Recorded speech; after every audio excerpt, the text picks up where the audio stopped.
আচ্ছা, 200 গ্রাম ভরের একটা বস্তুর ওপর 3 নিউটন বল প্রয়োগ করা হলে ত্বরণ কত? আমাদেরকে ত্বরণ বের করতে হবে। তো বলো তো এখানে আমরা কোন সূত্র ব্যবহার করব? নিউটনের দ্বিতীয় সূত্র, এফ সমান সমান এম, এই সূত্র আমরা ব্যবহার করব। তো দেখো এখানে কী কী দেওয়া আছে। এম সমান সমান দেওয়া আছে তোমার 200 গ্রাম, ঠিক আছে। এটাকে তুমি কেজিতে যদি কনভার্ট করো তাহলে 200কে 1000 দ্বারা ভাগ করতে হবে, ঠিক আছে। তো 1000 দ্বারা ভাগ করলে কত আসবে বলো তো? 2/10 কত আসে?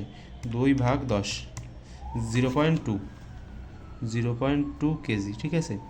আর দেওয়া আছে তোমার ত্বরণ, মানে ত্বরণ আর কি বের করতে হবে। তোমার এফ দেওয়া আছে। এফ মানে কি বলো তো? এফ মানে হচ্ছে তোমার বল 3 নিউটন। এফ সমান সমান হচ্ছে তোমার 3 নিউটন। অর্থাৎ এখান থেকে আমরা লিখতে পারি কি বলো তো? এ সমান সমান হচ্ছে তোমার এফ বাই এম। তো এফের জায়গায় তুমি এফের মান বসিয়ে দাও 3 নিউটন, আর হচ্ছে তোমার এম এর জায়গায় 0.2 দাও। তো এখন ক্যালকুলেশন করো, উত্তরটা বের করার চেষ্টা করো। 3/0.2 কত আসে? 15। তো আমাদের উত্তর হবে 15, অর্থাৎ ঘ। ঠিক আছে, তো এরকমভাবে ভাইরা বের করবা।